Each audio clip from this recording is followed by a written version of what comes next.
Under the glittering stage lights, she stood smiling, a thousand sequins shimmering across her gown. Her voice soared through the arena, powerful, effortless, angelic. To the world, Dolly Parton was untouchable, the queen of country, the woman who turned poverty into poetry. But what no one saw, hidden beneath the perfect curls and bright laughter, was a woman fighting unbearable pain. A woman whose smile often masked heartbreak. A woman whose voice rose strongest when her heart was breaking the most. Her family lived in a one-room cabin without electricity or running water. She was the fourth of 12 children, a noisy, loving, struggling family that somehow managed to survive on next to nothing. Her father, Robert Lee Parton, was a sharecropper and construction worker, strong, proud, and practical. Her mother, A.V. Lee, held the family together with faith and tenderness. Dolly often said her parents paid their doctor for her birth with a bag of cornmeal. It was a world where music wasn't just entertainment, it was survival. Every night, her mother sang hymns to soothe the children to sleep, and little Dolly would listen, her voice joining softly in harmony. Even as a child, she knew music was her escape. It was her light through the mountain fog. But childhood was far from easy. Dolly's family didn't have much, and what they had, they shared. When her mother sewed her a coat from scraps of fabric, a patchwork of love and struggle, Dolly wore it proudly. But when she went to school, her classmates laughed at her. They called it a rag coat. That coat, the coat of many colors, would later become one of her most famous songs. A song not just about poverty, but about pride, about finding beauty in broken things. But the little girl who sang it had already learned her first painful truth, that the world doesn't always see the heart behind what you wear. By her teenage years, Dolly's voice was already echoing through small radio stations in Tennessee. She sang with a purity that cut through the noise, raw, emotional, unforgettable. And when she graduated high school, she packed her few belongings and left for Nashville. But Dolly didn't change for anyone. "I'm not offended by dumb blonde jokes," she once said, "because I know I'm not dumb. And I also know I'm not blonde." Her humor disarmed her critics, but behind the jokes was a woman determined to prove herself. Her big break came in 1967 when she joined the Porter Wagoner Show. At first, the audience didn't accept her. They loved Porter, and they didn't want anyone to replace his former partner.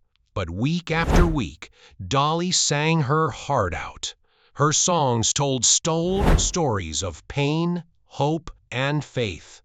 Stories that mirrored her own life. Soon, the same people who once booed her began to adore her. Her fame grew rapidly, but so did the strain. Her partnership with Porter was both her blessing and her burden. He helped make her a star, but their relationship was filled with creative clashes and emotional tension. Leaving his show became one of the hardest decisions of her life. To say goodbye, she wrote a song, "I Will Always Love You." It was a farewell, not to love, but to a chapter that had both made and hurt her. That song, later covered by Whitney Houston, became one of the greatest ballads ever written, born out of heartbreak and grace. By the 1970s, Dolly Parton had conquered the music world. But behind the flashing lights and red carpets, a silent storm was brewing. She had spent years pushing her body and voice beyond their limits. Endless touring, little sleep.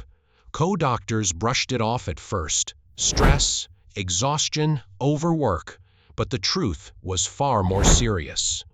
Dolly was suffering from endometriosis, a painful condition where tissue similar to the lining of the uterus grows outside it. It caused severe bleeding, fatigue, and unbearable cramps. Yet she kept per night after night. She smiled through agony, determined never to disappoint her fans. In 1984, during a tour in Indianapolis, she collapsed on stage that night. Her secret could no longer be hidden. The woman who gave the world so much joy was quietly breaking down inside. Doctors advised immediate surgery. In 1985, Dolly underwent a partial hysterectomy, a procedure that changed her life forever. It saved her health, but it took away her ability to, for Dolly, who had always dreamed of being a mother, it was a crushing loss. She fell into a deep depression, a darkness. She stopped writing music. She withdrew from friends. At her lowest, she admitted she even considered ending her life. But faith, the same faith that had carried her through childhood, brought her back. She said she felt God remind her that she still had a purpose, that her music was her legacy, her way of nurturing the world. She never had children of her own, but she became Aunt Dolly to millions, funding education through her imagination library, giving away books to children around the world. Her love didn't vanish, it simply found a new form. Still, the weight of fame never truly lifted. The world loved Dolly, but the world also judged her. Her looks, her surgeries, her laugh, her accent, everything became public property. And yet, through every criticism, she stood tall. "I look artificial," she said once, "but inside, I'm real." Beneath the glitter and the wigs was a woman who never forgot where she came from. She built an empire worth hundreds of millions, but she also built schools, hospitals, and scholarships. Her Dollywood theme park wasn't just an attraction, it was a promise to never abandon the mountains that made her. Through the 1990s and 2000s, Dolly's career continued to soar. Movies, music, philanthropy, she was unstoppable. But her body began reminding her of its limits. Years of stress led to new health battles, kidney stones, infections, and chronic pain. She quieted even as her fans worried. She refused to show weakness. "Don't you ever let them see you cry," she once told herself. Her laughter on camera masked sleepless nights. Her sparkle hid exhaustion. It was as if she had built an armor out of joy, and every smile was a shield. Then came another heartbreak, the gradual illness of her beloved husband, Carl Dean. For over 5 decades, they shared a rare kind of love, private, quiet, untouched by Hollywood's chaos. He avoided fame, she protected his peace. But when his health declined, Dolly stayed by his side, away from the spotlight. She sang to him softly, the same way her mother once sang to her. She never publicly revealed much, but those close to her said that losing him, even slowly, was like losing part of herself. The world saw the entertainer, but behind the closed doors of her Tennessee home, she was a wife, a woman who had built her world around love, and now watched it fade, yet somehow she kept giving. In her 70s, she recorded new albums, donated millions to medical research, and even helped fund one of the COVID-19 vaccines.